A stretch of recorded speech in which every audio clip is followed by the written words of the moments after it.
right, well, the clock says a little after 1. Not everyone is here, but we'll go ahead and get started. So, as the name tag says, I'm Mark Gibson, and this is Larry Alder, this is Paige, and this is Glenn Reynolds. So welcome to the CSMAC meeting. This is May 4th, so this is commonly known as Star Wars Day. May the 4th be with you. Ha ha ha. Nice. They say open with a joke, and that'll be the last thing you do. So a couple of people are not here yet, but like I said, we'll go ahead and start. That was pretty much the opening remarks. So again, Paige is going to have... I'll be here all week. Paige is going to make a couple remarks. We'd like to recognize some of the guests. Matthew Hussey is going to be speaking to us from OET. Glenn is here sort of sitting in for the leadership of NTIA. I think that's all the senior leadership. Well, you're OSM, right? Maybe my run is going to end like now. They're here, they're going to say stuff. How's that? Mark, when you find yourself at the bottom of a very deep hole, put down the shovel. Yeah. Learning that the hard way. The other thing to say is just there's an issue of what we wear in terms of whether we wear ties or not. So we're going to go with what Matthew's dressed as. No tie and double-breasted for men. So, yes.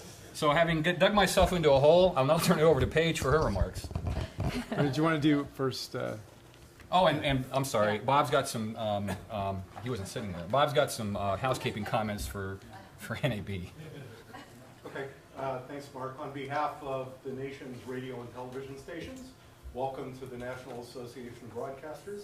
I'm Bob Weller, Vice President for Spectrum Policy. Just 2 housekeeping items. First, the restrooms are across the lobby from this room. Just walk past the elevators. Second, the microphones are the little black boxes on the table in front of you. They're activated or operated by the little red button. A red light means you're on the air. 2 of the buttons are stuck on, so if you happen to be seated next to one of those microphones, mind your manners. That's it. Welcome. Thank you. And thank you for a wonderful facility. It's always good to move it around. So anyhow, I think with that, Paige. Okay. I'd like to start off with just some very brief opening remarks, and they will be very brief. But on behalf of NTIA, I wanted to welcome everybody to the second meeting of the CSMAC, second meeting of this cycle as well as this year. And I also want to thank the National Association of Broadcasters for this wonderful facility and hosting this meeting.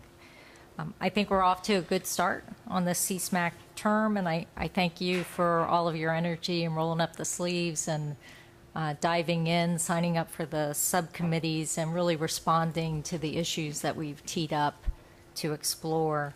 And their new voices and perspectives on the CSMAC as we welcomed new members this past January. And I anticipate that will result in a good, robust discussion, not only today, but over the next few months and couple of years. And I encourage for today's session, since we do have a relatively light schedule, that you take advantage of that and engage, deliberate, and try to hash out as much as we can today so the subcommittees can move full steam forward over the next few weeks and months. We have a good set of topics and issues representing many of the key challenges that are important to NTIA, but really important to the broader Spectrum stakeholder community. So I'm really enthusiastic about the work that the committee is undertaking, and I look forward to the results at the end and the interim recommendations that you provide. And your guidance really is invaluable to us. It represents the very best in public-private collaboration. And that really is what's required to result in our best public policy for the nation. And that's the way we do business, the way we make progress, and the legacy and foundation I know you all will build upon. So again, welcome, and I want to thank you for being part of the CSMAC and for being here today. So thank you. Thanks, Paige. Thanks, Paige. So some opening remarks from Mark and I, the co-chairs. The main thing we wanted to go over is to review the schedule, which So far, the progress to date, our goal was by this meeting to have formed the subcommittees, which we have done. So I also want to thank everyone for signing up for the subcommittees. And another goal was to have all the subcommittees meet in advance of this meeting, which has happened as well. So thanks all the members, but particularly thanks to the co-chairs of the various subcommittees for stepping up. I know it's a significant amount of work to be a co-chair of one of these subcommittees. I've done it before. And so thank you to all the co-chairs for your time and effort. On a going forward basis, we have a very aggressive schedule. So the overarching principle is we're trying to do things on a 1-year turn. So go through a whole cycle in 1 year. And we're going to try and not vary the schedule. We might have to vary the depth of the material and what we can accomplish in that time, but we're going to try and hold to the schedule. So the landmarks are in the next meeting, which is in August at the ISART. I think it's going to be August 15th. We hope to have some preliminary recommendations from the subcommittees. Obviously, very aggressive. So this period between May and August, which is a busy period socially, is also going to be kind of a real important period to get stuff done. And then the following meeting, which will be the last meeting of the year, will be in the November timeframe. That's when we're hoping to have final recommendations closing out the year. CSMAC will then, not CSMAC, but NTIA will then respond to those recommendations in January. So that's the calendar, and I know it's going to make everyone super nervous. But we're going to see how it goes. So Paige and Mark and I talked of it, and we said the variable here is focus. So if you feel that there's too much, focus the questions, narrow the work, and let's see what we can get done tangibly in the year. For today's meeting, everyone sees the agenda. We're going to have our usual spectrum update. Matthew's also going to say a few words. Then we'll have the readouts from the committees. We do have a light agenda today, so we're going to do a couple of things: encourage debate, questioning, with the goal of resolving what the question is as much as we can today or shortly after today. We're also going to take a break in the middle sometime so people can have hallway conversations, and helps to resolve any questions and stuff that we might have, because we feel like the prepared material will be a little bit light. So with that, that's our opening remarks. I think I've covered what we need to. I'm going to turn it over to Paige for the spectrum update. Let's do the roll call. Oh, roll call. I apologize. The roll call. So let's, Matthew, why don't you start us with a roll call? Matthew Hussey, FCC. And please don't forget your microphone. Matthew Hussey, FCC. Michael Calabrese, Open Technology Institute at New America. Bob Weller, National Association of Broadcasters. This is one of the microphones that's stuck on. Donna Murphy and Marsat. Dale Hatfield, University of Colorado. Hi, Chris Wiesler, Facebook. Paul Colazzi, Colazzi Consultant. Mark Crosby, EWA. Carl Povolitis, AT&T. Carolyn Kahn, the MITRE Corporation. Steve Sharkey, T-Mobile. Tom Dombrowski, DLA Piper. Paul Aniskevich, CTIA. Mary Brown, Cisco. Dennis Roberson, Illinois Institute of Technology, and Roberson and Associates. Andy Roy, ASRI. Mark McHenry with Shared Spectrum. Jennifer Warren, Lockheed Martin. Ryan Tremont, Wilkinson Barker. Rick Reeser, Raytheon. Charlotte Rath, Verizon. Kurt Schellbach, Federated Wireless. Glenn Reynolds, NTIA. Larry Alder, previously meeting was with Google, now with OneWeb. I'm Mark Gibson, CommScope. Paige Atkins, NTIA. And as Larry accused me of being the microphone Nazi, please don't forget to push the buttons when you speak. Thank you. Let's do on the phone. You didn't either. So are CSMAC people on the phone? Mark Raytech, Erickson. Mark Llewellyn, John Pierce. Alan McKenzie, Virginia Tech. Audrey Allison, Boeing. I think that's it. That was Tom Thomas, USDA. Kenneth Willis, Contractor Support and Navy Marine Corps Spectrum Center. Is that it? Yeah, I think that's it. Edwick and Hoover, U.S. Postal Service. These are not members. Yeah. Paige, why don't we go ahead then with the spectrum update? Okay. As Larry mentioned, as always, we'll start with a spectrum update before we engage in our primary focus here, which will be the topics and the subcommittees. And so I'm going to give you an update, as I normally do, since our last meeting, which was toward the end of January. So first of all, I wanted to note the conclusion of the FCC's 600 megahertz incentive auction, which closed finally late last month and brought in just short of $20 billion in bids for 84 megahertz of spectrum. And the new licenses in this band will help anchor commercial broadband services, particularly in the rural and suburban areas where greater coverage is a necessity. And I want to highlight that the Commission deserves a lot of credit for bringing this complex and pioneering auction to a successful conclusion.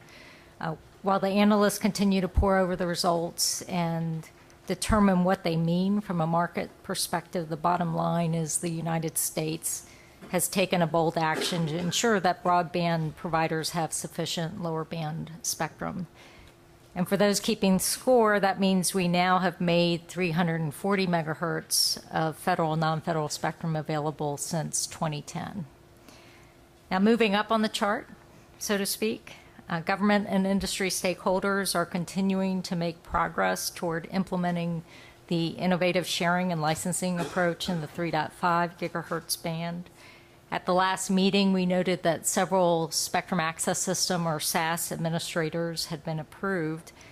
And we are seeing interest from the wireless carriers, equipment makers, as well as groups like the CBRS Alliance that have been active in shaping the evolving and eventual ecosystem in this band. A key component to the SAS will be the ability to rely on accurate propagation models to effectively enable dynamic spectrum sharing and access. Now, as we all know, any agreement to share spectrum bands really relies on these reliable predictions of how the spectrum will propagate and perform in the real world. And I wanted to highlight that NTIA's Institute for Telecommunication Sciences, ITS, where we will host the next CSMAC meeting, recently released an advanced software model for radio wave propagation in urban environments. And it's a reference implementation of the Extended HADA Urban Propagation Model, or EHADA for short. And it was created to predict propagation of new commercial broadband services in the 3.5 gigahertz band. And ITS released the software to the public by publishing the source code on GitHub, which is an online open source platform, so everybody has access to it. And the Wireless Innovation Forum's Spectrum, or WIN Forum's Spectrum Sharing Committee, which is developing technical standards for commercial operations in the 3.5 gigahertz band, has proposed using EHADA to calculate coverage areas and areas of coordination with military radar systems. It will be one of a couple standard propagation models for the SAS systems. And WIN Forum and others can now use and adapt this ITS source code for propagation prediction and focus its efforts on developing other aspects of 3.5 gigahertz spectrum sharing. Now, ITS plans to continue to release software as it adds to the body of basic research, particularly on radio wave propagation, including in the millimeter wave band. So they're committed to this open source model and will continue to publish these capabilities. And by providing open source implementations that are freely available for use and reuse, we really hope to advance development of widely accepted propagation models and ultimately improve and accelerate spectrum sharing over time. So I think this is a key advance that's helpful to all of us. Now, as I noted in the January CSMAC meeting, this progress in making low and mid-band spectrum available is very important, but it really should be seen in context with a change in spectrum demand brought about by technology and standards advances, as well as evolving business models. Increasingly, 5G mobile networks are incorporating very high bandwidth, high volume spectrum usage models to accommodate stressing requirements, capacity requirements for streaming, IoT, and other related applications. And this is generating demand for high capacity blocks of spectrum in the millimeter wave bands, as everyone's aware, and in some sense shifting the way we look at the beachfront property on the allocation table. And it turns out that the beach goes up a bit farther the coast than it used to. And I will stress that we understand all of the bands, mid, low, and high, or low, mid, and high, are important to the ecosystem of diverse services that everyone is trying to provide.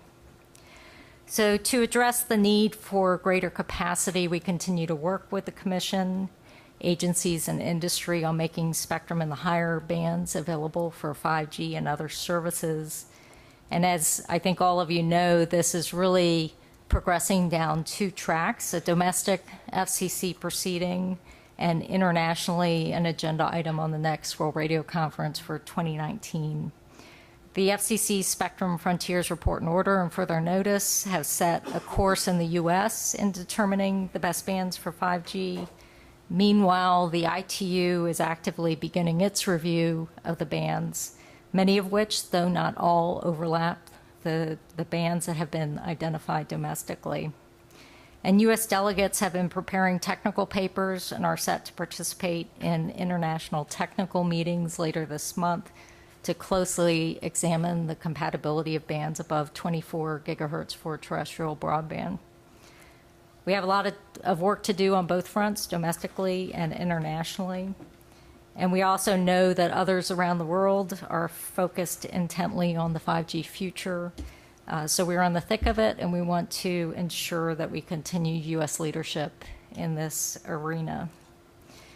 In addition, as everyone has seen, technical and market trials associated with 5G and millimeter wave continue to ramp up and push the market closer to service launches. Multiple carriers are conducting tests, demonstrations, and pilots, showing that the beginning of 5G evolution, the 5G evolution really is upon us. And 2018 is expected to be a watershed year for limited service introductions as the standards emerge. So a lot of activity going on, exciting activity going on. We also continue to work with the federal agencies to explore the strengths and weaknesses of various incentive mechanisms intended to result in more efficient and effective federal spectrum usage. We're conducting research on how to define spectrum efficiency, which for many of you, you will know is not an easy thing to do, particularly in the federal agency context, as well as better understand how the agencies make decisions regarding spectrum use from the very earliest stages of defining mission and system requirements through operational deployment. The goal is to help the agencies to make smart spectrum decisions based on real-world measures that effectively support the agency business processes. And that also includes ensuring that we understand how that supports the budget, acquisition, and statutory processes and constraints that they operate within. Ultimately, we understand that spectrum efficiency, although very important, is also just one element to the decision process that's required to deliver mission-critical capabilities and services. So it's important, and we want to enable that process to be better, but we also have to put it in context of mission delivery as well.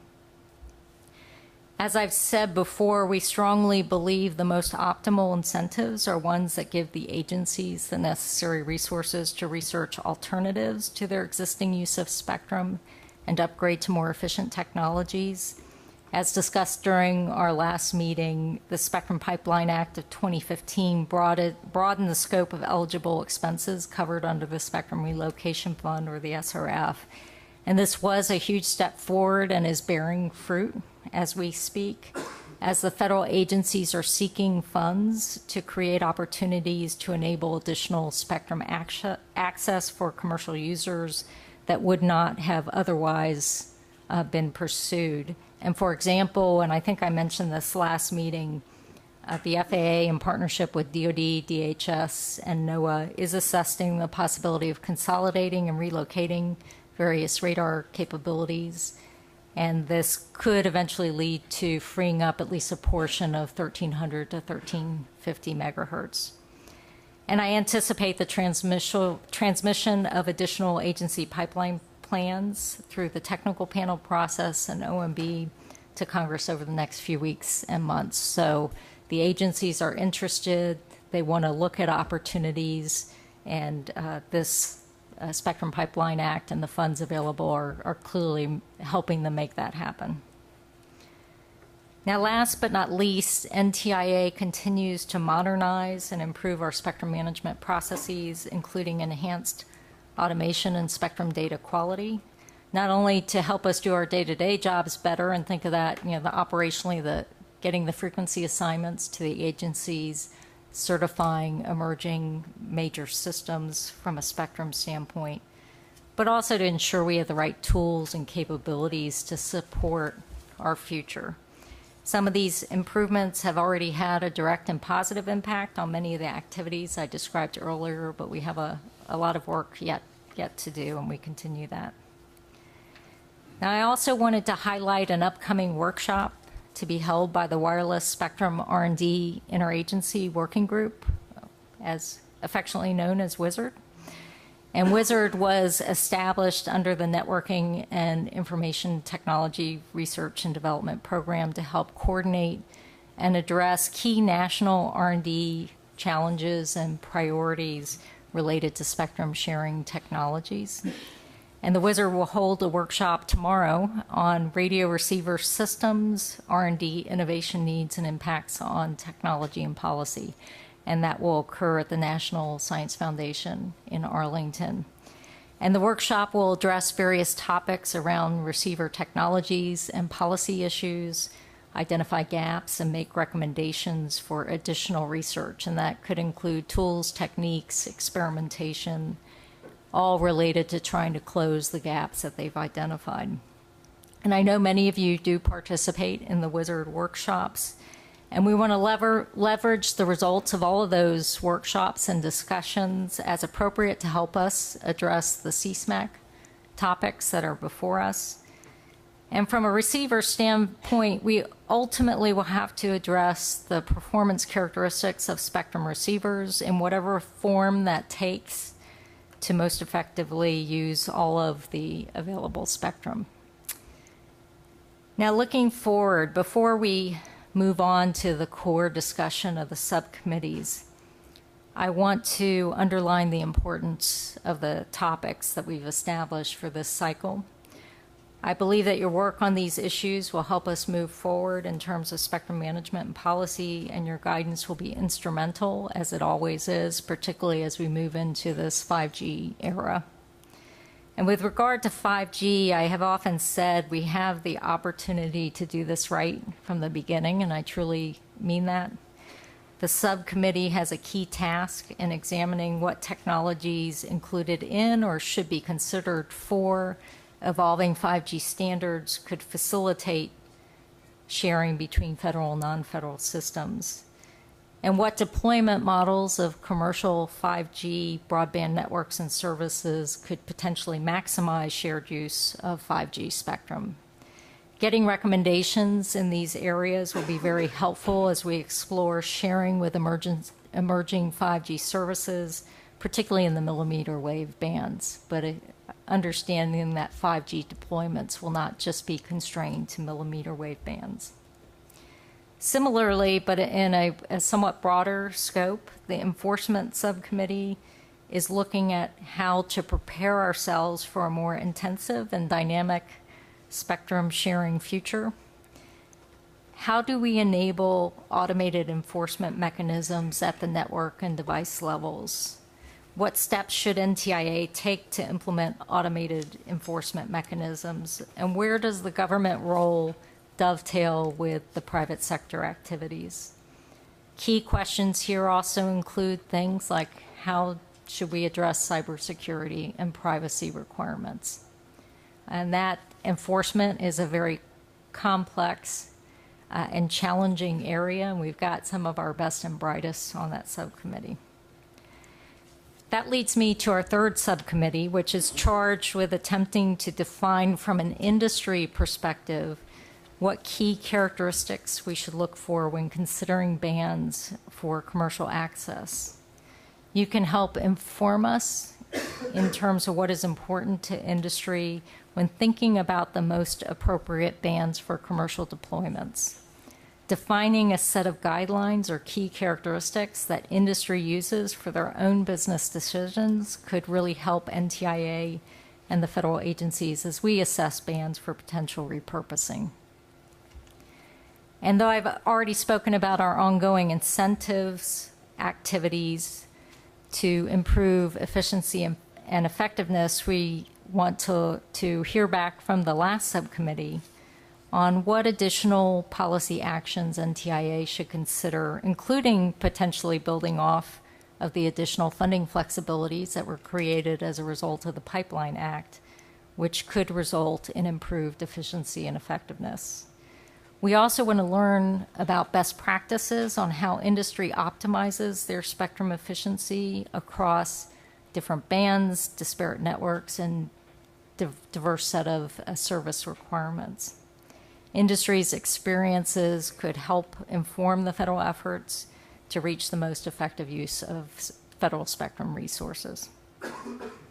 And though you've established these subcommittees to focus on the individual topics as I just described them, I expect and know you will identify areas of commonality or synergy across the different subcommittees. Please collaborate and take advantage of those synergies. Now, to summarize or to sum up, I know you've already begun these efforts in the subcommittees. I'm looking forward to hearing how they are unfolding, and please let us know if there's anything we can do to assist, or if you need additional information that we may be able to provide to help you accomplish the tasks at hand. And as always, I thank everyone in this room for volunteering their time to be a part of CSMAC and your dedication. I know it's not easy, and we sincerely appreciate and value your input. Thank you very much, and I'd be happy to take any questions. Feel free to raise your tent. Questions for Paige? This is very unusual. Wow. No We're so questions. bad. Maybe we need to wear ties next time. Okay. Wow. I'm not sure I've ever had one without any questions at all. I think they're going to pounce on you at the break. Okay, then if there's no questions for Paige, Matthew's going to give us a spectrum update from the FCC perspective, and we'll hopefully elicit more questions. And I'll just add a couple addendums to, because Paige touched on a couple items that I was going to mention. You know, with the incentive auction, as mentioned, we raised significant funds, but also are repurposing repurposed 84 megahertz of spectrum, and that means about 70 megahertz of licensed spectrum. So that will be going for wireless broadband. And also the Commission recently released the closing and channel reassignment public notice, kind of announced the formal closing of the auction, as well as auction results, channel assignments, and then the transition date. So now begins the 39-month transition period, which the broadcasters that have voluntarily relinquished their spectrum will vacate or look at sharing opportunities, and then the new wireless licensees will come on. And it's obviously a floating time frame, so but within 39 months. And then also with the Spectrum Frontiers, that was RNO, and then further notice proposed rulemaking was adopted back in July. There were a few petitions for reconsideration, which the FCC is currently evaluating and obviously considering. And now, obviously, the biggest issue is with to provide a TAC update, since one of the purposes of the liaisons with the NTIA and FCC are for generating greater synergies between the group. The first TAC meeting of 2017 will be held on June 8th at the FCC, and Dennis Roberson will continue at the helm as the chairman of the council, and he can correct me on anything if I veer off or anything. But 2016 was a very active year for the TAC. The various working groups actually ended up producing about 6 white papers covering various issues such as 5G cybersecurity, cyber mobile device security, in the evaluation of theft prevention measures, and also a report on programmable networks and securing SDN and NFVs. So all that information is available on the website. Also, the TAC issued its own public notice on the effects of RF noise, which was actually received, I think, about 100 public comments. So there was certainly some interest in that. Those are available on the FCC ECFS site. And then the TAC also initiated ongoing work with CTIA on theft prevention, resulting in the beginning developments of an information portal to share mobile theft data with consumers, law enforcement, and other stakeholders. And to finish up the year, Dennis actually requested that the working group chairs kind of boil down their recommendations into the highest priorities, and there's a list of those that are being considered by the chairman, and some of those, and all the recommendations were presented at the last meeting and are available on the website, but some of them that might be pertinent to the CSMAC are in regards to basically one of the working groups suggested about that the FCC should engage in an annual study exercise to gain essential insights on the impact of emerging technologies and innovations for disruptive change in the communications sector. Also, the FCC should work closely with the administration and Congress to ensure a flow of spectrum balance across high, middle, and low spectrum bands for commercial use, as well as promote flexible use policies, and that the FCC should establish a technology watch list of priorities for the U.S. market and use to guide an ongoing dialogue with industry and other stakeholders to ensure that they're met in standardization and open source activities. Also, the spectrum and receiver performance work group had several recommendations, also including the FCC should initiate a policy statement setting forth on spectrum management guidance. And there was also, with the explosion of UAS, UAVs, certainly greater attention to that. And one of the recommendations is that the Commission promote the use of existing communications infrastructure whenever possible to support small UAS communications functions and avoid unnecessary costs and regulatory delays. So again, those various recommendations can be viewed in more detail on the FCC website, but those were some of the ones that some of the working chairs felt were of high priority that the FCC should consider, the chairman should consider. And so now moving forward, we have a list of new working groups for the most part, and I go through there. There's a more detailed description on the FCC website, but I'll just try to keep it fairly brief. There is the continuation of the mobile device theft prevention work group. We'll continue to focus on analyzing the theft of mobile devices and find preventative measures to kind of mitigate the theft of those devices. Then there's also the second new working group is the recommendations for removing obsolete or unnecessary technical rules. This work group is tasked to review the FCC technical rules to identify and prioritize those that should be eliminated.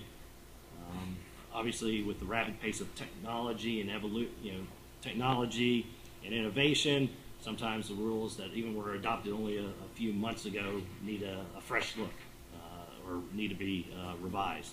So that's the mission of that work group.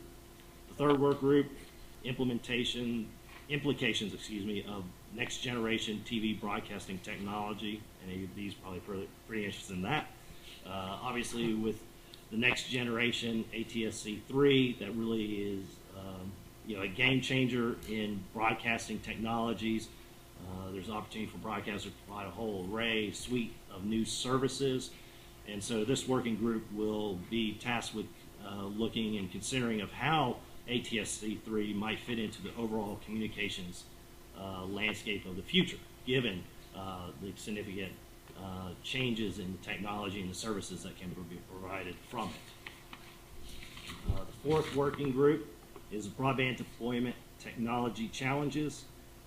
This task force group will bring together technical experts from a cross-section of communications industry to study and provide information on available technologies, their limitations, and any technical rules or policies that impede broadband deployment. And that's obviously both wireless and wireline. And then the final working group is the satellite communications plan. And this working group will look at recommendations for processes and communication solutions to support both startup satellite ventures as well as massively scaled satellite operations. So just kind of looking at ways to streamline the regulatory process for satellite launches and communications in that area. And that's basically what I have. Happy to answer any questions. And like I said, if you wanted any additional information, more details, feel free to look at the FCC tax website.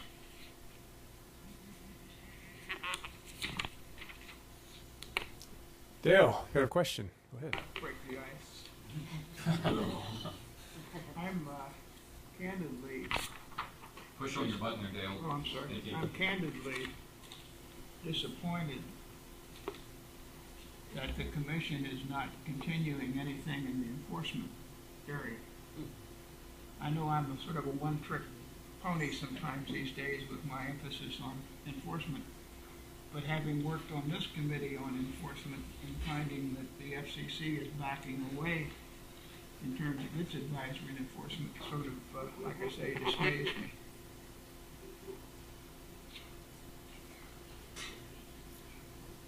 Response?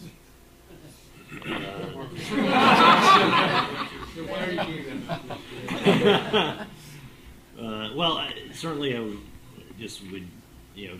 they obviously been the forefront of that issue, and certainly just say that I believe that the chairman obviously sees the importance of enforcement, and I'm sure that that you should more than be happy to weigh in with his staff to voice your concerns, and I'm sure they would be heard. Just to follow up on that, I do think there is a sense that perhaps the former regime might have been particularly enthusiastic about enforcement, and there's an overall reassessment about the approach to reinforcement that may have spilled over into the deliberations of the TAC, and hopefully they can recalibrate going forward and with the benefit of your advice and find the appropriate balance between compliance and enforcement. That was pretty good. Jennifer? I was happy to cede to that comment. Can't get this. Okay, well, mine doesn't seem to be working, but I'll try to project. Jennifer Warren. Jennifer Warren. I guess my question, and this is coming from a reference point from working with the WRC Advisory Committee, so it's more procedural, Matthew, which is, does the FCC opine or have a view when it puts out the TAC recommendations on it? I mean, does it offer views on any of the recommendations? The WRC Advisory Committee at times chooses to tilt on, or give their views on some of the recommendations before they've gotten public consultation. And I must admit, I haven't looked at the TAC public notices to see how the FCC handles that. Can you just share that? Well, I'd probably defer to Dennis on that. Yeah, operationally, the recommendations come straight from the TAC. There's no, other than the fact that there are liaisons for every working group, they are the work product. I think I'll get to the question. So that's the completion. But once those are in place, then there is a response that is expected and is provided by the staff, and in fact, ultimately from the chairman. It's very conveniently timed. I was just with the chairman, so. And part of what we were doing was reviewing the recommendations from the past year and the preliminary staff response, which he has not fully embraced that this was his first viewing of both.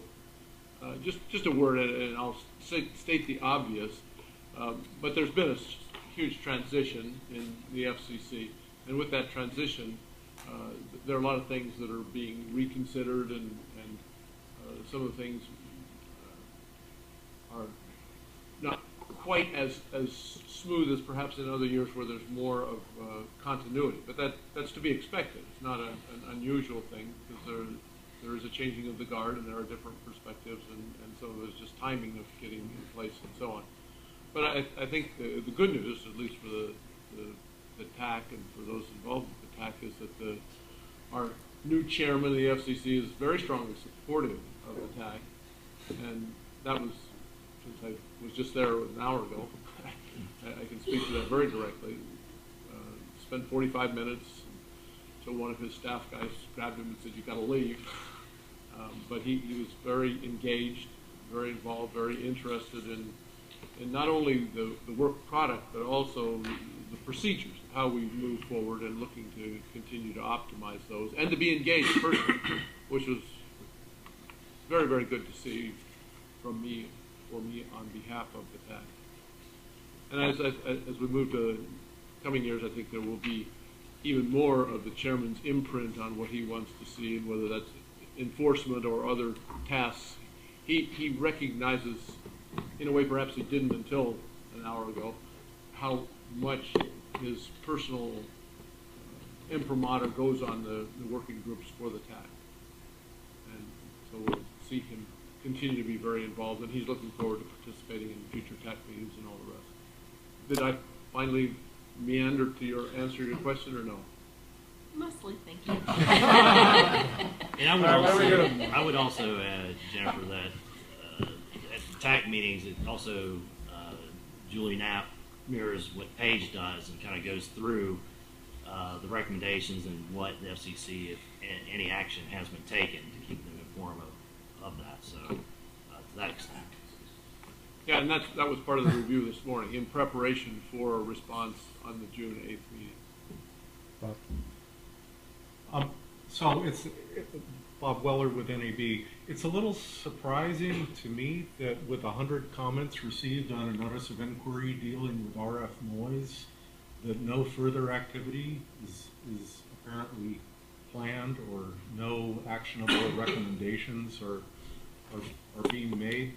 To quote from one of Chairman Pai's favorite movies, The Big Lebowski, I think we're entering a world of pain due to increasing levels of radio frequency noise. And this has the potential, and hopefully I'm not mischaracterizing Professor Roberson's article in Spectrum magazine, but I think it has the potential of killing off the Internet of Things. Frankly, there are two solutions to increasing noise levels. One of them is to increase the power level, which only makes the situation worse, and that's a untenable solution when you're dealing with IoT devices that are nearly passive in their characteristics and have a very limited ability to increase power. And the other option is to reduce the level, or at least control the level of the noise itself. So I think 100 commenters expressing the need to look more deeply into the noise problem towards a solution is a pretty strong endorsement of a need for the Commission to continue, and for the TAC to continue looking into this problem. Yeah, there were recommendations made exactly in this area, and recommendations specifically for FCC action, and I'm being a little out of school here, but some of that action is already underway, which is good. So at least for this year, the FCC has taken the baton and is running with it. So a little bit to help with the concern, because the things that were expressed really did require FCC action more so than TAC action. It was teed up by the TAC, and the FCC is taking action. So in my mind, it's working just as it should, as the FCC does its thing, perhaps next year, then we'll pick up the baton and run with it again. But we've teed up about as much as the FCC can handle right now.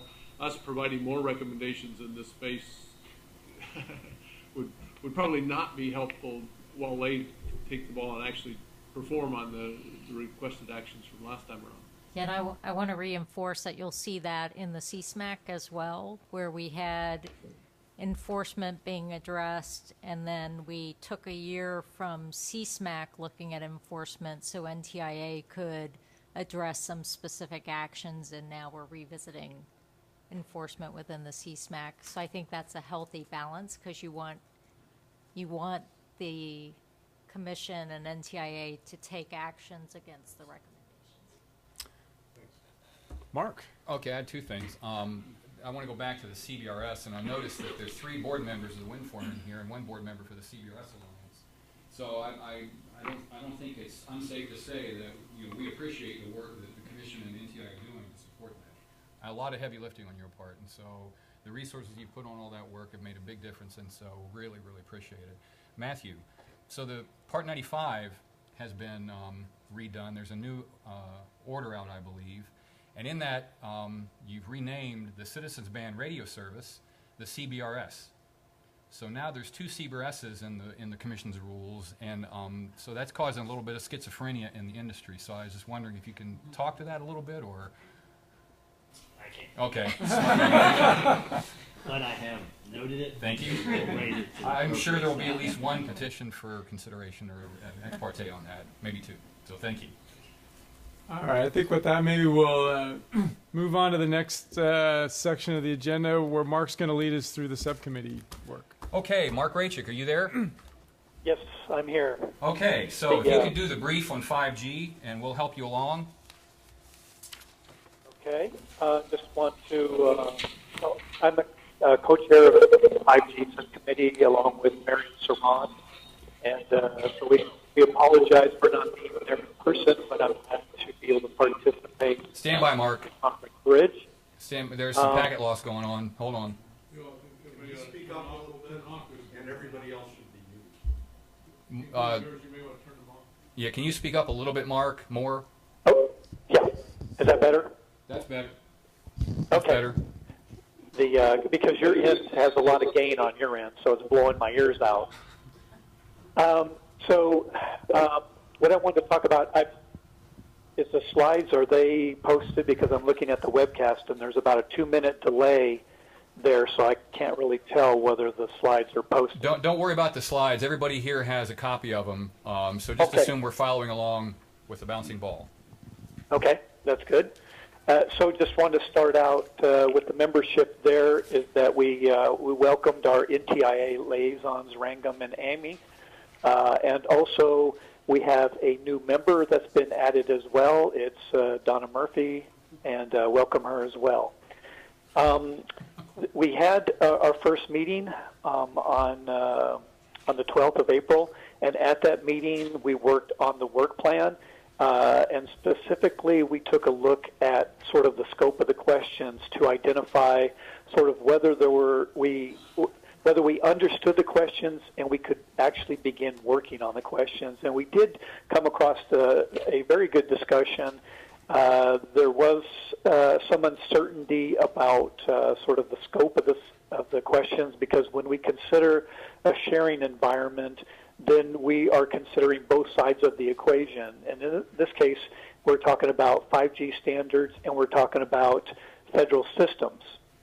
So we're looking at 5G standards. It was raised that it's not only 3GPP that is actually producing standards. There's other organizations like IEEE and some public domain type of standardization activity that's also creating standards as well. And so part of the questions that we have compiled are looking for more specificity, not just for the 5G standards, but the sharing is also with federal systems as well.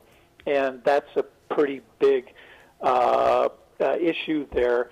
And so under sort of the leadership of Larry, in talking about the need to go ahead and have our recommendations by the November meeting, and we need to do the focus and narrow work as necessary, then we need to sort of have a better identification of what federal systems we're actually looking at.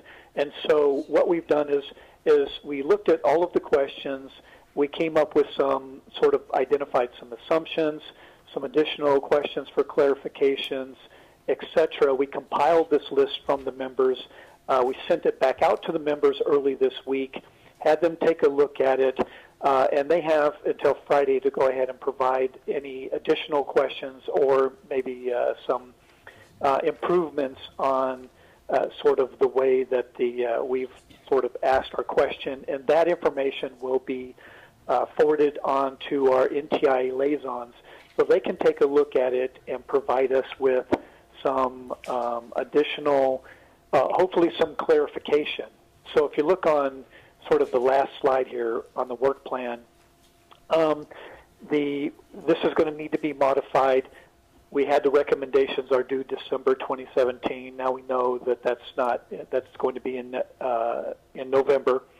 And also, we have set up our next meeting. We've always sent out invites to everybody. So our next meeting will be May 12th. Looking forward to our members' participation in that activity.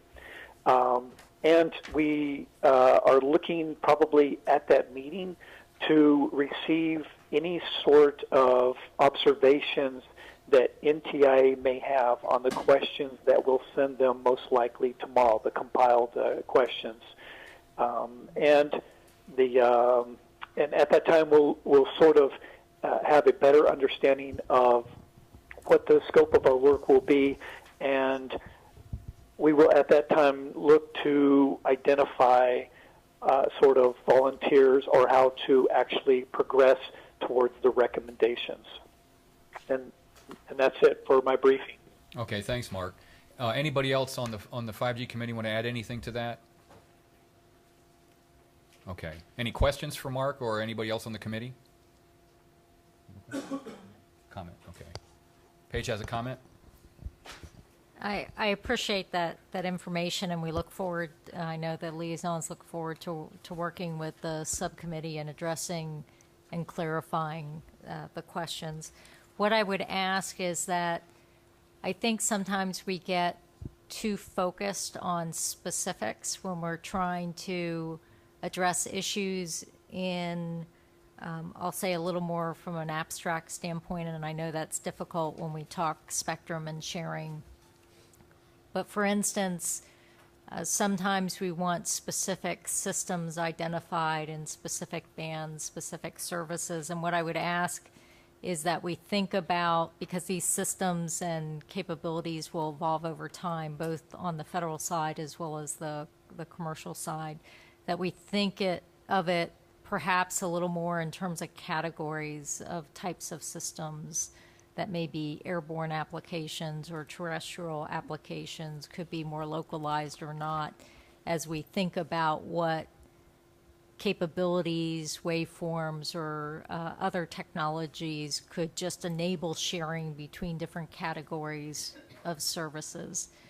So I want to caution that we don't want to focus on very specific systems from a sharing standpoint, but try to abstract that a little bit. And that will help as we evolve our systems over time, I think. So just something to think about, and again, the NTIA liaisons will work with you to help clarify the questions. That's great. I think we still have a lot of services to consider that the federal agencies actually have deployed.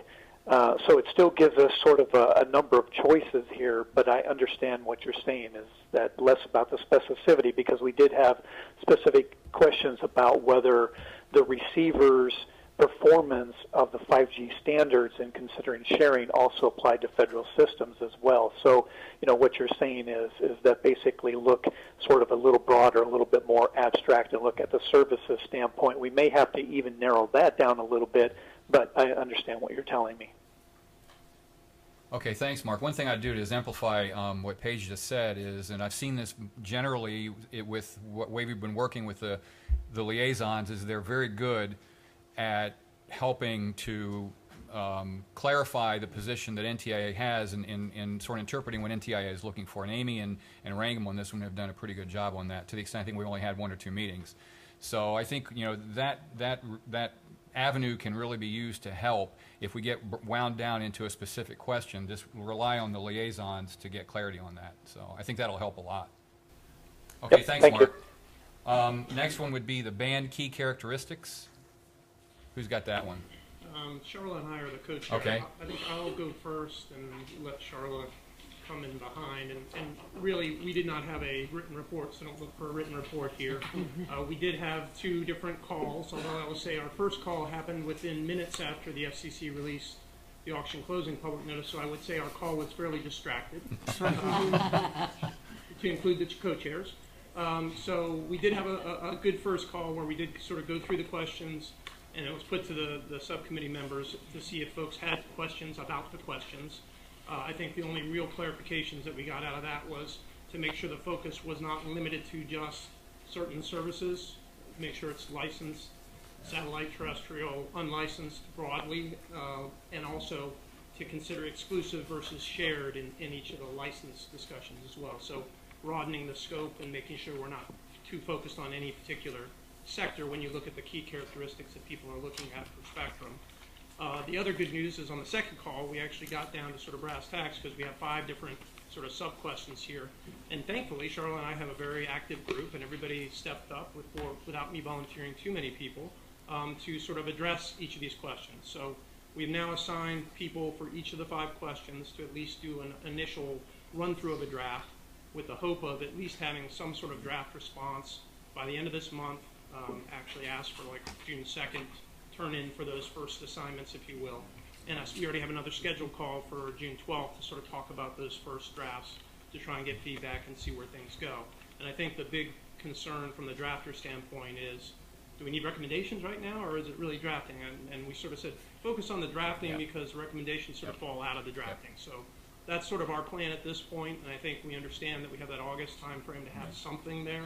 So I feel like if we get a decent set of drafts in early June, have an iteration, another run at it in July, by August we should have at least something to sort of go over in the August time frame. And then I'm going to let Charlotte talk a little bit about some of the other particular questions from the actual questions themselves. Yeah, no, and I think one thing I would add to that too is that we took to heart some of the things I think you said from the last CSMAC, that quality was more important than quantity, and so in this first round of drafts, the idea is if people, even if it's bullet points, whatever it is, it's just that we have something at our first meeting to really, start to work with, rather than worrying about, getting a lot of information in some sort of white paper form, because that was clearly a question that came up with some of the people who were new this year to the CSMAC. So I thought that was very good. And then in terms of the individual questions, I think we had actually gone through, and I mean the 2 big things that came up were mostly just talking about, and Carl is here, he can talk about this whole discussion of low, medium, high band. Actually, we put that in there, and I think you had said it, is, the beachfront keeps, shifting. And so, certainly from when I started this, 30 years ago, what was considered low band, medium band, and high band is a completely different set of bands than is now. So it just, I thought we're just going to have to set up a framework, and we'll make it up and we'll let you know what it is.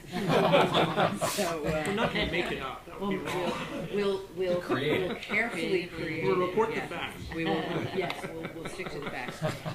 The other question, and Tom, add if I'm missing anything, and others who were actually in the committee, really was talking about, and I think it was Kurt who brought it up initially, was just to make sure that we really talk about all the different types of sharing, that sharing is not necessarily a single type of entity. And I think anybody who's been putting together systems for a while knows that we've all actually been sharing in a wide variety of ways for decades.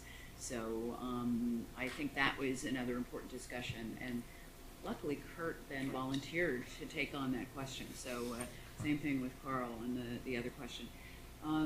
Anything else that I'm missing, or any folks around the table? We thought, if anybody in the larger CSMAC had any thoughts that they wanted to share on those 2 points or any of the other questions, it was really, raising those 2 points to see if anybody had, any other thoughts for us. That would be great, but also, that's Mark, I have a thought. Go ahead. Yeah. In our discussions, and maybe this is clear, but I just want to reinforce, CSMAC has kind of had a process for identifying bands, and maybe Paige can clarify, but my understanding is kind of the output of this group feeds into that process. So if you think about that as a way of helping to focus the work, is how would they take the output of what you're doing into feeding into their next step, which is actually to identify bands? Yeah, that's correct. And I would also add that one interesting thing to think about that may be helpful is in the low, mid, high band discussion. As we've seen this evolving and changing landscape, are there indicators of what drives those changes? Is it technology maturation? Is it the services themselves, like driving the high capacity requirements, for instance? If there are some things that can help us not only understand what we think it looks like today, but what it might look like in the future, that would be helpful as well. Any more comments or thoughts on spectrum? Not spectrum. That's the wrong group to ask that question. What do you think about spectrum? Okay, well, we're at a break, and now we're into this. So do we want to take a break now? Yeah, that's a good time. Larry says yes, so okay. Larry says. So I show about 5 after. How about we come back at 20 after, 15 minutes? Is that good? Cool. See you in 15 minutes.